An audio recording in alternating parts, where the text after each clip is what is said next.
दोस्तों, स्वागत है एक बार फिर आप सभी का आपके अपने यूट्यूब चैनल पीएस क्लासेस पर।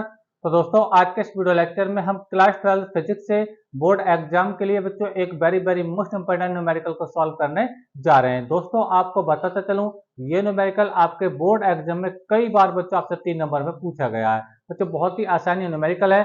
एक बार वीडियो लेक्चर को आप पूरा देखेंगे, आपको पूरा कॉन्सेप्ट समझ में आएगा कि इस टाइप के न्यूमेरिकल को हम कैसे सॉल्व करते हैं। तो देखिए, पहले बच्चों हम क्वेश्चन की लैंग्वेज को पढ़ लेते हैं, फिर इसके सॉल्यूशन को समझेंगे। अब देखिए क्वेश्चन क्या दे रहा है उसको पढ़ते हैं। अच्छा, क्वेश्चन देखिए हम लोग को दे रखा है, इसमें क्या पूछा गया देखिए समझते हैं। दिए गए परिपथ, देखो बच्चों आपको ये परिपथ यानी एक सर्किट दे रखा है, ठीक है। परिपथ की तुल्य धारिता आपको ज्ञात करनी है, ठीक है। यानी बच्चों ये आपको एक परिपथ दे रखा है, इस परिपथ की तुल्य धारिता आपको बतानी है।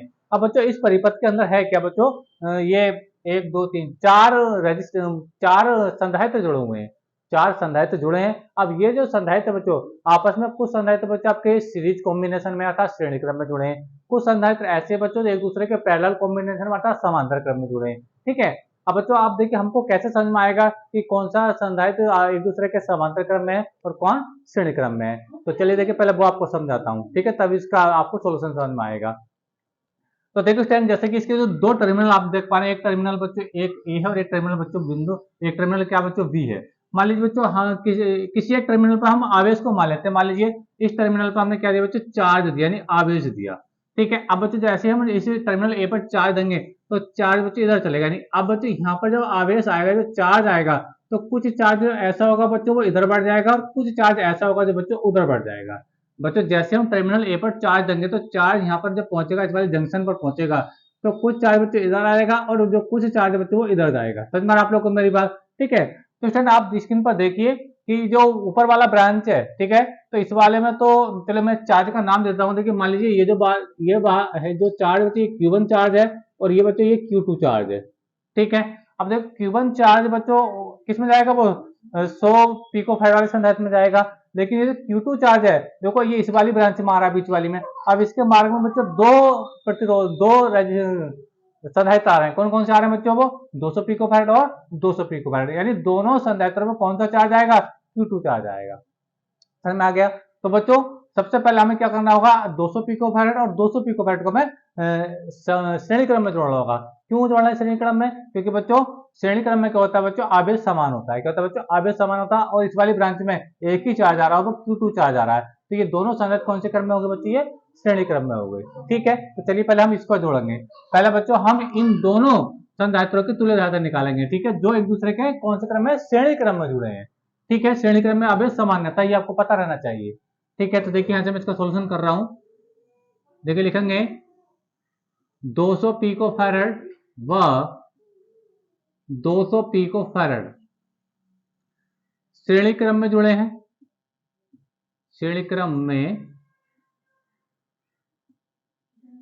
जुड़े हैं, इसलिए इनकी तुल्य धारिता, ठीक है। अभी हम केवल इस वाली ब्रांच की तुल्य धारिता देख रहे हैं, ठीक है। अब श्रेणी क्रम में क्या जोड़ते हैं, हम श्रेणी क्रम में जोड़ते हैं 1 ओपन करके, 1/c बराबर 1/c1 प्लस 1/c2 करके जोड़ते हैं।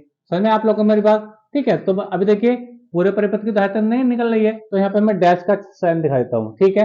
और ये जो सी डैश है, इस वाली ब्रांच की तुल्य धारिता वो आपको मैं निकाल के दिखा रहा हूँ। तो अब C1 C2 क्या होंगे, C1 C2 बच्चे यही आपके संधारित्र होंगे, 200 पिको फैराड और 200 पिको फैराड के। तो देखिए वैल्यू मैं यहाँ पे लिख रहा हूँ, देखिए 1/, C1 का मान भी 200 ही है, 1/C2 देखो इसका मान भी 200 है, ठीक है। तो ये 1/ बच्चा C डैश जो आएगा बच्चे कितना आएगा, देखिए 2 से इसका एलसीएम हो जाएगा, ठीक है। और ये आपस में जुड़ जाएंगे तो एक और एक बच्चे 2 हो जाएंगे, 2 1 2 और ये कट कर 100 आ गया।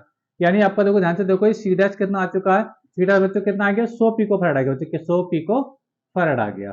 समझ में आ रहा, यानी इस वाली ब्रांच की जो तुल्य धारिता बच्चों को कितनी है, वो 100 पिको फैराड है, ठीक है। अच्छा अब हुआ क्या बच्चों, आप देखो इसके अंदर केवल एक ही, इस ब्रांच में अभी तो 2 आपके संधारित्र जुड़े थे, लेकिन अब एक रह गया C डैश, कितनी धारिता का, 100 पिको फैराड धारिता का, ठीक है। देखिए अब मैं इसी को थोड़ा आपको बना करके दिखा देता हूँ। देखिए अब जो कंडीशन है वो कंडीशन बच्चों आपकी ऐसी है, ये देखिए अब यहाँ एक बचा केवल C डैश, कितनी धारिता का बच्चों, C डैश बच्चों कितनी धारिता उसकी, 100 पिको फैराड है। समझ में आ रहा है। ये कंडीशन बनेगी आप लोगों के लिए, ठीक है। ये सी डैश वही है जो इन दोनों का रिजल्ट है, अभी जो निकाला था मैंने, है ना। अब देखिए फिर से देखो हम आवेश लगाएंगे, देखो फिर से देखो आवेश जब यहाँ से आवेश यहाँ से चलेगा बच्चों, तो कुछ आवेश बच्चे इधर बढ़ जाएगा, कुछ उधर बढ़ जाएगा। मान लो वो Q1 है तो ये क्या होगा बच्चे, Q2 होगा। समझ में आ रहा है आप लोगों को मेरी बात, ठीक है। अब ध्यान से देखिए, इस वाली ब्रांच में Q1 चार्ज है, अब इस वाली ब्रांच में कौन सा चार्ज है, Q2 चार्ज है। अब दोनों के लिए बच्चों एक एक की प्रतिरोध, एक एक की संधारित्र है, इधर भी एक संधारित्र है, इधर भी एक संधारित्र है। समझ में आ रहा है आप लोगों को मेरी बात। तो अब ये दोनों कौन से, इसमें जो आवेश है वो Q1 है और इसमें आवेश क्या बच्चे, Q2 है। तो अब ये जो दोनों हो गए बच्चे एक दूसरे के समांतर क्रम में हो गए बच्चे, किसमें हो गए, एक समांतर क्रम में हो गए। तो अभी मुझे इससे कोई मतलब नहीं है, अभी मुझे इन दोनों से मतलब है। अब इन दोनों का प्रतिरोध निकालूंगा और ये दोनों प्रतिरोध बच्चे कौन से क्रम में, ये आपके समांतर क्रम में। कैसे पता चल रहा है कि दोनों में आवेश अलग अलग, इसमें Q1 आवेश है, इसमें Q2 आवेश है, ठीक है। तो देखिए मैं लिखता हूं, दिखाएंगे देखिए 100 पिकोफैराड व 100 पिकोफैराड, कौन कौन सी बात कर रहा हूं मैं, अभी इन दोनों की बात कर रहा हूं, ठीक है। समांतर क्रम में जुड़े बच्चे, किसमें, समांतर क्रम में जुड़े हैं, तब इनकी तुल्य धारिता, ठीक है। अब इन दोनों की तुल्य धारिता को मैंने सी डैश का नाम दे दिया, किसका नाम दे दिया, सी डबल डैश का नाम दे दिया, क्योंकि सी डैश पहले मान चुका हूं, ठीक है। अब समांतर क्रम में तो सीधा सीधा जोड़ा जाता है, कैसे, C1 प्लस C2 करके। अब C1 C2 कौन कौन देंगे, ये वाली वैल्यू, यानी ये C1 है और ये C2 है, ठीक है। चाहे सी डैश लिख दो यहाँ पे, बात वही है, C2 की जगह आप सी डैश भी लिख सकते हैं, ठीक है। अब देखिए ये कितना, देखो ये भी 100 पिकोफैराड है, ये कितना सी डैश, ये भी 100 पिकोफैराड है।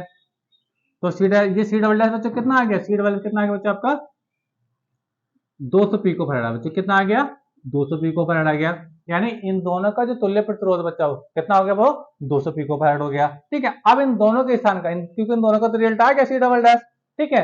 अब यहाँ ये जो इन दोनों का जो रिजल्ट है वो कितना बच्चों, सी डबल डैश है, वो कितना 200 पिकोफैराड है, ठीक है। अब इसकी एक ब्रांच में इन दोनों ब्रांचों को खत्म कर दीजिए, क्योंकि यहाँ पे इन दोनों का रिजल्ट तो ये आ चुका है ना। अब एक रह गया ना इन दोनों की जगह, कितने धारिता का, 200 पिकोफैराड धारिता का। तो देखिए कैसे इसको सॉल्व करेंगे, देखिए अब आगे। अब कंडीशन बच्चों ये है, अब कंडीशन बच्चे एक ही है, यानी कहने का मतलब ये है कि देखिए अब एक बचा ना इन दोनों का, अब इसको मैंने क्या कह दिया, देखो सी डबल डैश, ये कितने का बच्चों 200 पिकोफैराड धारिता का रह गया। समझ में आ गया आप लोगों को मेरी बात, ठीक है। ध्यान समझिए इस चीज को, क्योंकि अब यहाँ से मैंने एक ब्रांच को क्यों खत्म कर दिया, इसलिए खत्म कर दिया क्योंकि उन दोनों का मैंने रिजल्ट निकल के आ गया ना दोनों का, अब एक ही रह गया तो मैंने ऊपर को बना दिया। अब देखिए अब चार्ज, देखो यहाँ से अगर हम चार्ज देते हैं तो कुछ चार्ज घूम करके यहाँ जाएगा, इधर जाएगा और इस बार टर्मिनल पर आ जाएगा। समझ में आ रहा है आप लोगों को मेरी बात। तो यानी कहने का मतलब है अभी चार्ज कहीं बटेगा नहीं, Q1 चार्ज अगर इधर आ रहा है, Q1 चार्ज बच्चों अगर इसमें आ रहा है 200 पिकोफैराड, तो वही Q1 चार्ज बच्चों किधर आएगा, वही Q1 चार्ज बच्चों का आएगा, वो इसी में आएगा। समझ में आ रहा है आप लोगों को मेरी बात। तो यहाँ पर तो चाहे 1 2 नाम ना दो, Q चार्ज है ना दो, कह रहे Q, तो देखो Q चार्ज बच्चों क्या होगा, दोनों में आएगा, सेम आ रहा है ना।